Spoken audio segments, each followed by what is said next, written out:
Por que os maiores estrategistas dominaram a arte do engano? Você já parou para pensar por que alguns líderes conseguem dobrar exércitos inteiros sem disparar um único tiro? A resposta está em algo que ninguém gosta de admitir. A mentira bem executada é mais letal que qualquer arsenal. A gente cresce ouvindo que honestidade é tudo. E olha, no dia a dia até é.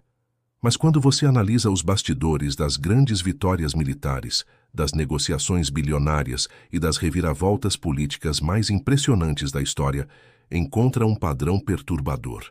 A verdade crua quase nunca vence sozinha. O que vence é a capacidade de manipular a percepção do adversário. Pensa comigo. Em 1944, os aliados precisavam invadir a Europa. Hitler sabia que isso ia acontecer. A questão era onde. Se os nazistas concentrassem todas as forças no lugar certo, seria um massacre. Então, o que fizeram os aliados? Criaram um exército fantasma, tanques infláveis, aviões de madeira, transmissões de rádio falsas e até colocaram o general Patton, o mais temido pelos alemães, para comandar essa operação inexistente. Hitler mordeu a isca. Enquanto ele esperava a invasão em Calais, os aliados desembarcaram na Normandia. Aquela mentira salvou milhões de vidas e mudou o rumo da guerra. A alta performance em contextos extremos não é sobre ser o mais forte ou o mais rápido. É sobre controlar o que o outro acredita ser verdade. É sobre transformar a informação numa arma psicológica. Os grandes estrategistas sabiam disso há milênios. Eles entenderam que batalhas são vencidas na mente do inimigo antes de serem travadas no campo. E aqui vai o detalhe mais fascinante. Esse princípio não ficou preso nos campos de batalha. Ele migrou para os boardrooms das maiores empresas, para os ringues de negociação, para a arena política. Onde existe competição de alto nível, existe engano estratégico. A diferença é que hoje chamamos isso de posicionamento, narrativa ou gestão de expectativas. Mas a essência continua sendo a mesma arte milenar de fazer o adversário enxergar o que você quer que ele veja.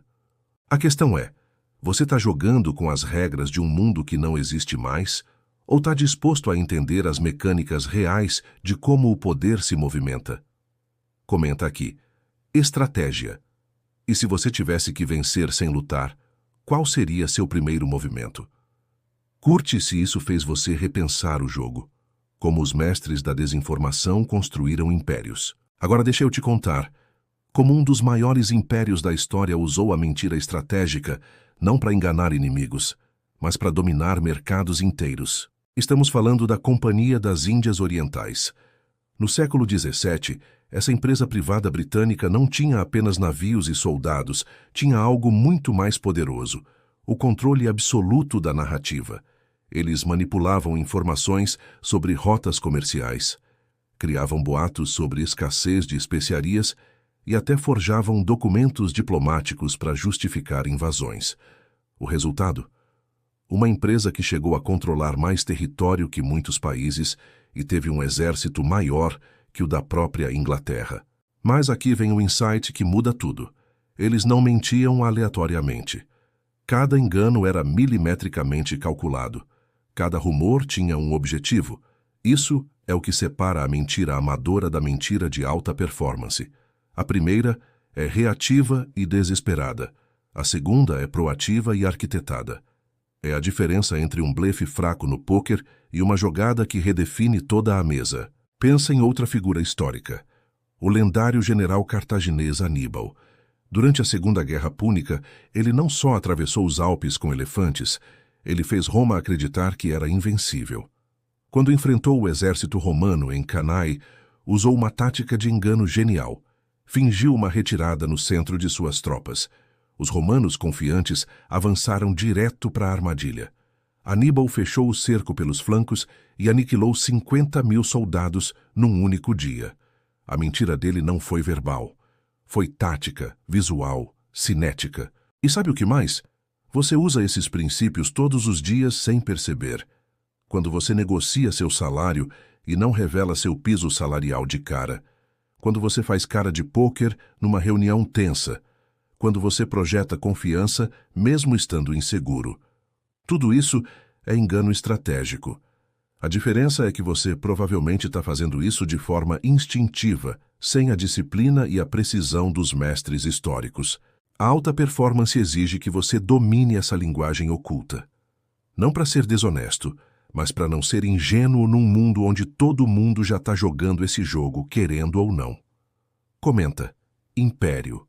Como você aplicaria isso na sua vida hoje? Inscreve-se se você quer ir mais fundo nessa arqueologia do poder. E se você estiver sendo enganado, agora sem perceber, aqui vem a parte que vai te fazer pausar o vídeo. A verdade desconfortável: você provavelmente é alvo de enganos estratégicos o tempo todo. E não estou falando de teorias da conspiração. Estou falando de ciência aplicada, psicologia comportamental e táticas que foram refinadas ao longo de séculos. Vamos falar de um caso moderno e assustadoramente eficaz: a Operação Mincemeat, de 1943. Os britânicos precisavam invadir a Sicília, mas os alemães esperavam justamente isso. Então fizeram o impensável. Pegaram um cadáver, vestiram com uniforme de oficial, plantaram documentos falsos detalhando uma invasão na Grécia e deixaram o corpo boiando no mar da Espanha. Os alemães encontraram, acreditaram e moveram suas tropas. Resultado? A Sicília caiu com mínima resistência. Uma mentira tão elaborada que até um corpo foi usado como mensageiro. Mas deixa eu te mostrar como isso se aplica hoje. Empresas de tecnologia testam produtos que nunca lançarão só para confundir a concorrência. Fundos de investimento fazem barulho sobre setores que não têm interesse real. Políticos lançam polêmicas estratégicas para desviar a atenção de pautas sensíveis. O engano preciso está em todo lugar, operando nos bastidores. E aqui vem a sacada filosófica. A mentira estratégica só funciona porque existe um viés cognitivo chamado viés de confirmação. A gente acredita no que reforça nossas crenças pré-existentes. Os grandes enganadores não criam mentiras absurdas, eles criam mentiras verossímeis que você já quer acreditar. Eles te dão a conclusão errada, mas deixam você achar que chegou nela sozinho. Durante a Guerra Fria, a KGB era mestre nisso. Eles não espalhavam mentiras escandalosas. Eles plantavam meias-verdades em jornais, que eram citadas por outros jornais, até que a narrativa se tornava verdade aceita. Isso se chama medidas ativas, e nunca saiu de moda. A disciplina da alta performance é também a disciplina da desconfiança inteligente. Não paranoia, mas um ceticismo calibrado que te faz questionar: quem ganha se eu acreditar nisso? Essa pergunta simples pode te salvar de decisões catastróficas. Comenta: ceticismo. Qual a maior mentira que você já acreditou cegamente? Curte e compartilha se isso abriu sua mente. Porque dominar essa arte pode transformar sua vida. Vamos fechar com o mais importante: como você usa isso a seu favor sem virar um sociopata manipulador? Porque existe uma linha, e ela é clara. O engano estratégico de alta performance não é sobre enganar por mal. É sobre proteção, vantagem e eficiência. Sabe aquele ditado: não mostre todas as suas cartas? Isso. Os samurais tinham um conceito chamado haragei, a arte da comunicação pelo ventre, onde o que não é dito é mais importante que o que é. Eles entendiam que revelar tudo é vulnerabilidade desnecessária. Pensa em negociações de reféns. Negociadores profissionais usam empatia tática. Eles fazem o sequestrador sentir que está no controle, quando, na verdade, cada palavra é uma armadilha psicológica, levando-o à rendição. Não é crueldade, é a forma mais eficaz de salvar vidas sem violência. Ou olha para o xadrez em alto nível. Grandes mestres jogam movimentos que parecem erros deliberados. O adversário morde, avança e só então percebe que caiu numa rede elaborada 5 jogadas antes.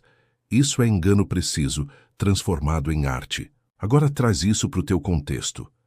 Você está negociando um contrato. Não revele seu prazo real. Está lançando um produto? Deixe os concorrentes acharem que você está focando noutra coisa. Está numa disputa política interna na empresa?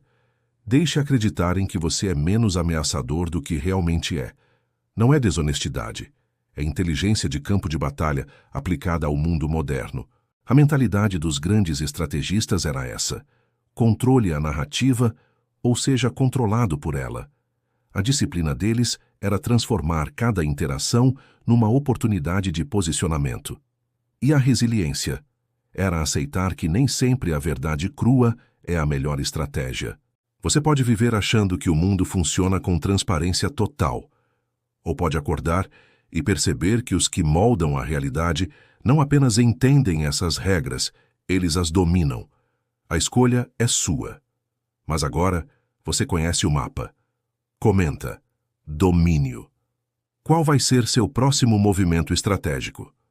Curte, inscreve-se e compartilha esse conhecimento com quem precisa acordar. Aviso: este conteúdo tem caráter educacional e histórico. O objetivo é analisar estratégias utilizadas em contextos históricos e sua aplicação ética em negociações e desenvolvimento pessoal, não encorajar práticas desonestas ou prejudiciais.